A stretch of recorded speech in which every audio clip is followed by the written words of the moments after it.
As a woman, your 30s are often considered the prime of your life. You're usually in your career groove, you may have bought a house, and you might be thinking about starting a family. But if you're struggling with fertility, this decade can feel like anything but the best years of your life. If you're trying to learn how to boost fertility in your 30s, know that you are not alone. Many women face fertility challenges during this decade, whether it's due to PCOS or endometriosis or any other number of conditions. The good news is that there are steps you can take to improve your chances of getting pregnant.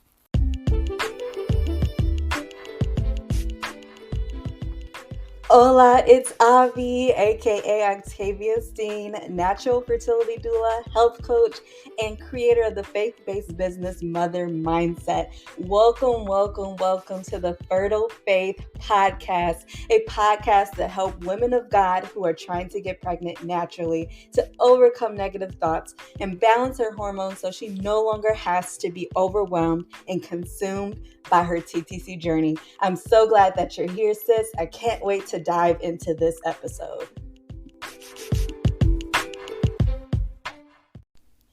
One of the most important things to understand when it comes to fertility in your 30s is that age does play a role, right? As you get older, your chances of conceiving naturally decrease, but don't let that scare you just yet. Just because egg supply and quality diminishes with age doesn't mean you can't get pregnant.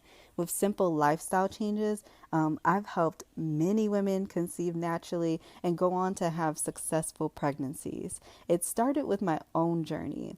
I was almost ready to go see a specialist before I got my first pregnancy test, my first positive pregnancy test. It was after much prayer and time with God. But, I miscarried twice, right? I miscarried twice back to back.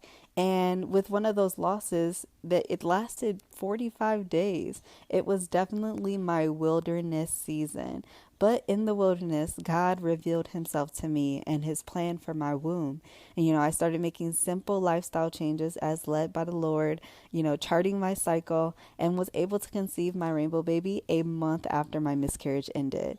I'll be 34 this year and now have 3 babies under 4 years old. Wow. That is amazing to me. But, lifestyle impacts our fertility. So, how can you improve fertility in your 30s? The answer is simple. Start with a few lifestyle changes. These are all easy to implement and can make a huge difference when it comes to conceiving naturally. Some lifestyle changes can include, eating a balanced and nutritious diet, focusing on whole grains, fruits, vegetables, as well as lean proteins can help, you get your body into the optimal state for fertility. A good fast, to start with is the 21-day Daniel fast for, you can do it for fertility. You fast with the Lord, asking him to bless your fertility journey. But in the meantime, you're, also filling your body with nutritious foods. Another lifestyle change can include exercising regularly, moving your body, not just exercise, but moving your body. It helps keep your hormones in balance and can help reduce stress, both of which are very important to your overall health. Reducing stress is another change that you can make in your lifestyle. Stress can have a negative impact on your hormones and fertility, so it's important just to take time for self-care and relaxation. Taking supplements is key. Certain nutrients like vitamin D, omega-3 fatty acids, and CoQ10 can help improve fertility and increase your chances of conceiving naturally. And then, of course, charting your cycle. That's a lifestyle change, y'all. Charting your cycle. By tracking your ovulation and knowing when you're most likely to conceive, you can better plan your attempts at getting pregnant. The bottom line is that fertility in your 30s doesn't have to be a lost cause. With the right lifestyle changes, you can increase your chances of conceiving naturally. And I want to go over a few tips on how to boost your fertility in your 30s by using these lifestyle changes. And the first thing is to go to war against these stressors with prayer, right? Different stressors, things that stress you out with prayer. Many Christians want to, be able to conceive children and really feel a strong connection to this desire, right? The scripture says that when we have joy in the Lord, He'll give us the desires of our hearts, right? But we have to have that delight, that joy in Him first, right? We have to be seeking Him. And, when we have this strong connection, this desire to get pregnant, our feelings, this is why feelings of disappointment can be extremely difficult to deal with, especially as women of God. And it's important to remember that God did not give us that, the spirit of fear, right? When we walk in fear, we're not walking in the joy of the Lord. When we walk in fear, we're not delighting in what God is doing in our lives. So we need to trust that He has a great plan, right, for our lives, and trust His timing. I know that's not something that is often some people don't want to hear, is to trust the Lord's timing, but it's so true. Combating the stresses we may experience when trying to conceive with prayer, getting down on our knees and asking the Lord to help us with the situation, surrendering it unto Him, is a wonderful way to focus on the positive aspects of your journey. Prayer can bring us peace in knowing that God has us in His hands and will use this experience for our growth. Rather than worrying about outcomes, it's important that we take each day as it comes and live life in faith rather than fear. And just as a tidbit, you can grab my fertility prayer checklist at mothermindset.com/prayer. And if you go to mothermindset.com/shop, there is also a fertility prayer planner. And this actually goes through each step in the checklist in a more in-depth way. And so you can grab that planner at mothermindset.com/shop. All right. So the next tip is preventative fertility workups. So as we age, it becomes increasingly important to take steps to maintain our overall long-term health and reproductive well-being. One of the best ways to conserve our fertility potential is to undergo preventative fertility workups, right? This important diagnostic tool, right? This evaluation should check for all sorts of deficiencies and conditions that could potentially affect your ability to conceive, including issues like hypothyroidism, polycystic ovarian syndrome, which is PCOS, and endometriosis. Doing so, and of course, other, things like, nutrient deficiencies as well. But doing so not only gives you peace of mind, but also you'll possess the potential for early identification and treatment of any underlying reproductive issues, right? If you have low iron, right, this could impact your ability to conceive. This could affect miscarriages, right? You'll want to get these things checked out by your doctor. So ultimately, this just can help improve your chances when it comes to, starting your family. The next thing to do is to eat anti-inflammatory foods. And I'll say this again and again, nutrition, nutrition, nutrition. I always preach that on this podcast, but eating anti-inflammatory foods is important. And I have a fertility nutrition guide I'll link in the show notes as well. But eating an anti-inflammatory diet can seem like a daunting task, right? But the long-term health benefits are immeasurable.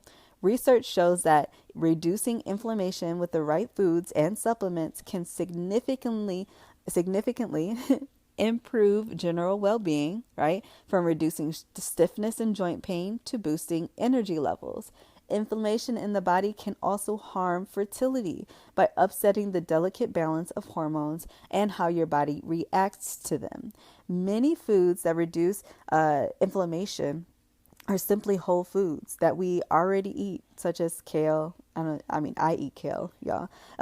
Chia seeds, avocados, fresh fruits, veggies, spices such as turmeric and ginger, garlic. By choosing recipes that highlight these ingredients, you can easily transform your diet into one that is both healthy for your fertility and delicious. It is important to remember that change does not happen overnight, sis. Small, sustainable changes can lead to bigger results over time. All right, the next thing is to supplement appropriately. Fertility journeys can be incredibly stressful and difficult. Understanding that you are not alone in this experience is paramount to sustaining your own mental well-being. but it is also important to supplement appropriately to make sure that your body is in the optimal state for conception. Consider talking with your healthcare provider, your doctor, about your diet, about these lifestyle changes, about potential supplements that might help to maximize your fertility, right? There's no one size fits all solution, right? Not everybody can take, Clomid and get pregnant right away. Not everybody just can take, a prenatal, get pregnant right away, right? Everybody's body is different, right? So, doing what works, understanding what works for your body can go a long way toward helping you get pregnant. With patience and thoughtful supplementation, you can take control of this journey and find success on the other side. The next thing to do is to fuel your body by eating enough food. Remember I said nutrition, nutrition, nutrition. I'm always going to preach. There's going to be a couple of, tips in here about eating because I think that it is so important for your fertility journey. And so eating nutritious meals and snacks is vital to any fertility journey. Filling your body with the right foods helps regulate hormones and increases energy levels, both of which are important components of achieving a successful pregnancy. On the other hand, inadequate nutrition can destabilize your hormones and potentially impair ovulation, resulting in fertility problems. Remember, the food you eat matters, and how much you eat is important too. So focusing on consuming plenty of healthy whole foods, like we discussed before, our bodies need essential nutrients to optimize our fertility health and fuel our bodies for a healthy pregnancy. So the last thing is to consider your fitness routine. Incorporating an appropriate fitness routine into your daily life can help improve your chances of becoming pregnant, right? So exercise can stimulate the production of hormones that regulate your ovulation and your estrogen. So when you have too much body fat, your estrogen levels can become unbalanced, which in turn can lead to fertility issues like irregular menstrual cycles. Alternatively, not enough lean muscle and fat can cause an imbalance in your hormones as well, and that can cause a lack of ovulation and menstrual periods. Aim to include a combination of strength training and cardio activities such as dancing, HIIT workouts, or even barre into your fitness routine to create a more balanced program overall.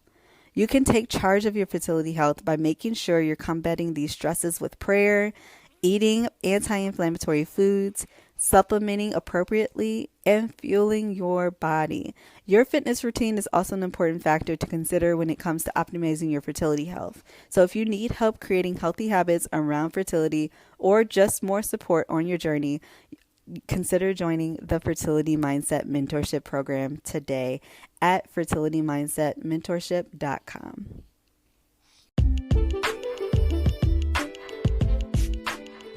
Oh my goodness, sis. I pray that today's episode was helpful. I pray that it was helpful for you. If it was, please leave a review to help this podcast reach other TTC women of faith and tag me at coach.avi on Instagram so I can shout you out.